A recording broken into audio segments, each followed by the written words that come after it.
अस्सलाम वालेकुम everybody, this is वजाहत मुनव्वर। आज मैं ताहिर भाई के पास आया हूँ, तो ताहिर भाई से जो है वो कुछ डिस्कशन करते हैं ब्रीडिंग सीज़न के हवाले से। तो ताहिर भाई, आप भी मतलब ब्रीड करवा रहे होंगे, जी जी। बर्ड्स, ब्रीडिंग सीज़न शुरू हो चुका हाँ जी, हुआ हाँ है। जी, हाँ जी, हाँ जी। तो ब्रीडिंग सीज़न के हवाले से जो है कुछ टिप्स हमें दें हम्म। कि किन किन चीज़ों का ख्याल रखना चाहिए, और जो हमारे बर्ड्स के अंदर अक्सर डेफिशिएंसीज आ जाती हैं ब्रीडिंग सीज़न के दौरान, इसके बारे में थोड़ा सा बताएं। जी, अस्सलाम वालेकुम वजाहत। अच्छा, ब्रीडिंग सीज़न में बहुत सारे लोग कहते हैं कि जी ब्रीडिंग सीज़न आपका स्टार्ट हो गया है, हम्म। तो उसकी क्या तैयारी है। हम्म। मैं कहता हूँ ब्रीडिंग सीज़न की तैयारी कभी एंड होती नहीं है। बिल्कुल ऐसा ही है। तो आपको हर वक्त तैयार रहना चाहिए ब्रीडिंग सीज़न, क्योंकि देखें अल्टीमेट टारगेट क्या होता है एक फैंसियर का, वो ब्रीड ही कराना ब्रीड है असल में। करवाना है, तो बिल्कुल। उसकी तैयारी तो आपको हर वक्त करनी है। हम्म। उस तैयारी में क्या है कि नॉर्मली मैं हमेशा, हम जब भी अक्सर डिस्कस करते हैं इस चीज़ को कि उसकी diet, hmm. Diet is number one. बिल्कुल। ठीक है ना। बर्ड को अगर ब्रीड कराना है तो बहुत सारे मल्टीपल फैक्टर्स हैं।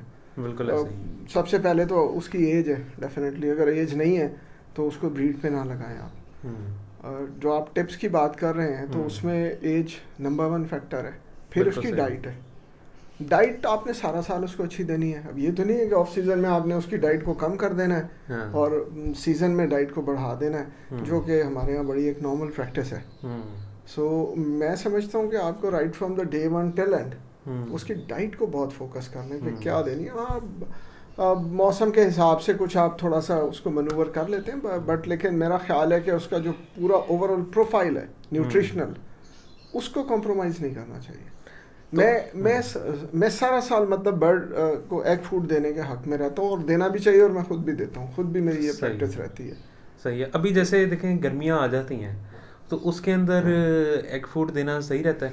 अच्छा, उसमें ऐसा है कि देखिए हमारे यहाँ क्या प्रैक्टिस करते हैं लोग एग फूड देने की, गर्मी हो चाहे सर्दी हो। हमारे यहाँ प्रैक्टिस है, जनरली लोग कर रहे होते हैं कि जी सुबह एग फूड लगा दिया, एक पॉट में एग फूड होता है, एक पॉट में सीड मिक्स होता है। हम्म।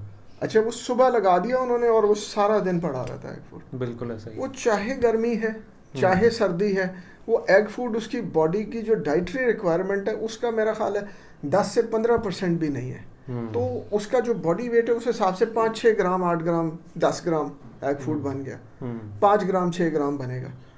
सो वो 5-6 ग्राम तो वो शुरू के आधे घंटे में ही खा लेता है। सही है। ठीक है। उसके बाद आप बेशक उसको सारा दिन रखें, वो सिवाय माइक्रो ऑर्गेनिज्म डेवलप करने के और कोई काम नहीं करेगा। वो बिल्कुल उसमें सही। माइक्रो ऑर्गेनिज्म डेवलप हो जाएगा, उसमें बैक्टीरिया फंगल ग्रोथ शुरू हो जाएगी। तो वो चाहे गर्मी है चाहे सर्दी है उसको नुकसान करेगा बिल्कुल ज़्यादा सही। देर रखना।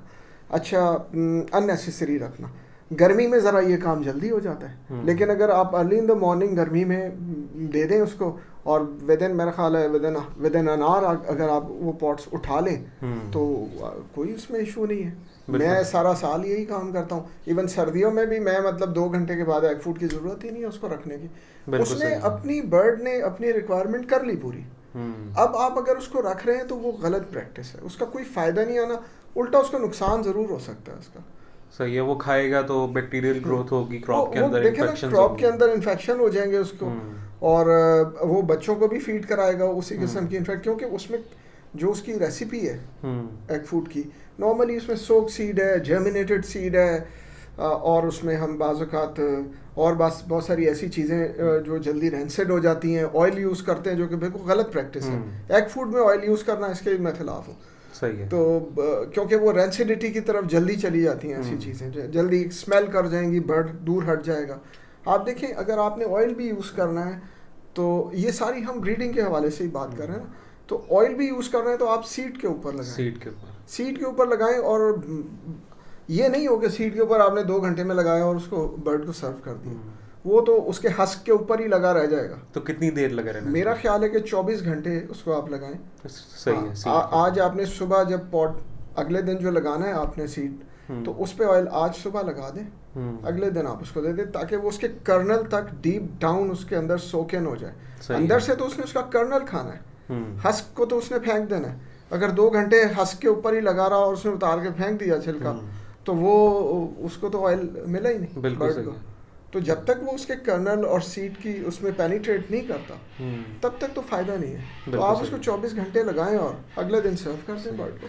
अच्छा, अभी ब्रीडिंग सीजन के हवाले से जो नॉर्मल फैंसियर्स को काफ़ी प्रॉब्लम आती है डेड इन शेल की वजह से या इनफर्टिलिटी की प्रॉब्लम आती है, तो इसके बारे में थोड़ा सा बताएं कि जी किन वजूहात की वजह से डेड इन शेल जो है वो फेस करते हैं या इनफर्टिलिटी। देखिए हमारे यहाँ ना हम लोग सारे हम सारे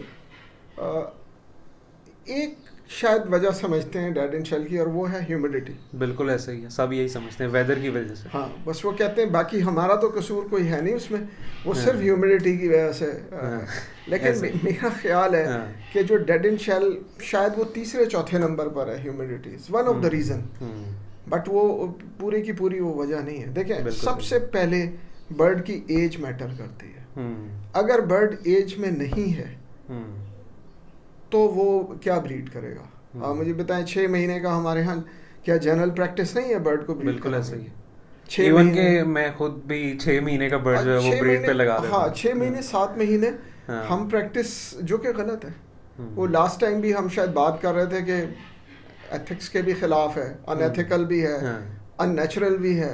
सो वो बार बार वो एक रिपीट हो जाती है बात, लेकिन क्योंकि अब हो रहा है हमारे यहाँ, ये एक बन गया ये सिलसिला, तो इस चीज़ को हमें कंडेम करना चाहिए एज अ फैंसियर। हमें सबको कंडेम, क्योंकि ये बर्ड की हेल्थ के साथ हम बहुत बड़ा जुल्म करते हैं कि जब हम 6 महीने 7 महीने 8, आपको पता है कि उसके सेल मेम्ब्रेन बन रहे हैं, उसका उस वक्त कार्डियोवैस्कुलर सिस्टम डेवलप हो रहा है, उसका बोन मैरो सिस्टम डेवलप हो रहा है, उसका पूरा स्केलेटन बन रहा है 6 महीने 8 महीने के बर्ड का, और आप उसको ब्रीडिंग का प्रेशर डाल दें उसके ऊपर, तो ये ज्यादती नहीं है? तो क्या है ये बर्ड? बिल्कुल ऐसे ही। तो उस बर्ड ने क्या परफॉर्म करना है? उसने डेड इन शेल भी करना है, उसने बच्चे भी मारने हैं, उसने इंक्यूबेशन भी ठीक नहीं करनी, इवन फर्टिलिटी के भी मसाइल वो बर्ड देगा। चाहे दुनिया भर की उसको जो आपने उसको दवा देनी है दे दे, लेकिन उसकी एज ही पूरी नहीं है। बिल्कुल ऐसे। उसका मेटाबॉलिज्म ही डेवलप नहीं हुआ, तो उसने कन्वर्ट ही नहीं करना जो कुछ आप उसको खिलाएंगे। ठीक है, बिल्कुल सही। तो एक बात, number 1, age is the prime factor, कि आप 1 साल का कम से कम हम बर्ड ब्रीड पे लगाएं। मैं उसकी मिसाल इस तरह देता हूँ कि इस साल मेरे पास कुछ मेल लगे हुए हैं जो कि 1.5 साल की एज के हो गए हैं। आज वो ब्रीड कर रहे हैं, उनके जितने एग्स हैं वो सारे फर्टाइल हैं, उसमें मेरा कोई कमाल नहीं है। खुदा न खास्ता मैं कोई नहीं दावा कर रहा कि कोई मेरे पास ऐसा कोई जादू है कि वो नहीं, वो बर्ड ने एज पूरी कर ली है। बिल्कुल, उसका जेनेटिक पोटेंशियल है उसका, उसने ब्रीड करना है अच्छा जाके। आज वो जितने 5 अंडे दे रहा है 5 फर्टाइल, 6 अंडे दे रहा है 6 फर्टाइल। बिल्कुल सही है। कोई उसके लिए आपको एक्स्ट्रा एफर्ट नहीं करनी पड़ती। सो एज पूरी होने दें बर्ड की, नंबर 1 जो आप बात कर रहे थे। दूसरी बात जो है, आपकी जो ओवरऑल एवरी है उसकी हाइजीन वो बड़ा मैटर करती है। अच्छा, उससे पहले आपकी डाइट, एज, उसके बाद डाइट। अच्छा, डाइट के प्रोटोकॉल्स हैं डिफरेंट, वो जो अभी हमने पहले बात कर ली कि हम अपनी खुराक में ही माइक्रो ऑर्गेनिज्म को जब डेवलप कर लेंगे अपनी गलत प्रैक्टिसेस की वजह से, तो भी बर्ड को वो जाकर ख़राब करेगी।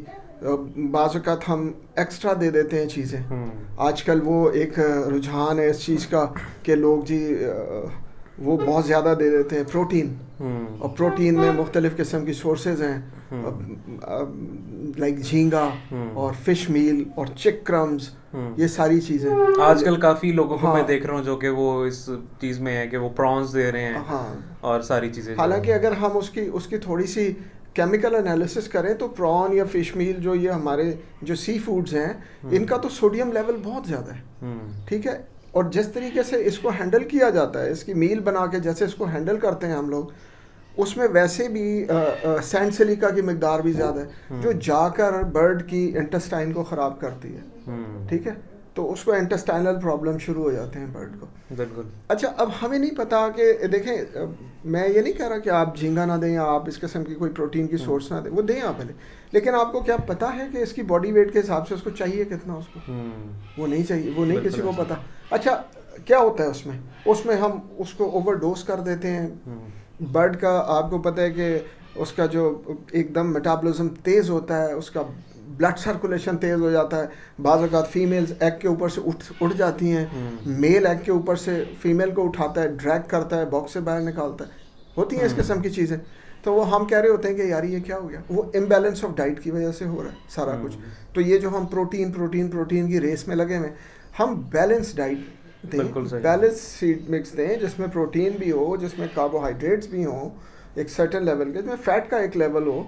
मिसाल के तौर पर आपने झींगे से क्या लेना है, आपने झींगे से फैटी एसिड्स लेने हैं, आपने झींगे से जो लेनी है चीज़ें वो आप जर्दी से लेते हैं, अंडे की योक में आपको मिल तो रही हैं वो चीज़ें, तो एक्स्ट्रा आपको ऑन टॉप वो देने की क्या ज़रूरत है। बिल्कुल ऐसे ही। तो और वो सेफ सोर्सेज हैं, egg is a very safe source.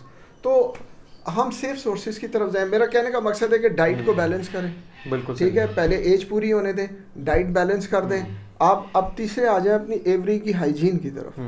वो सफाई सुथराई नहीं होती हमारी, मोस्टली नहीं होती। हाँ। ठीक है, वो वैसे ही बैक्टीरिया इतना जमा हुआ होता है ट्रे के ऊपर, शेड के अंदर, बेडरूम के अंदर, उनके पॉट्स के अंदर, तो वो भी जाकर प्रॉब्लम करता है बर्ड्स के।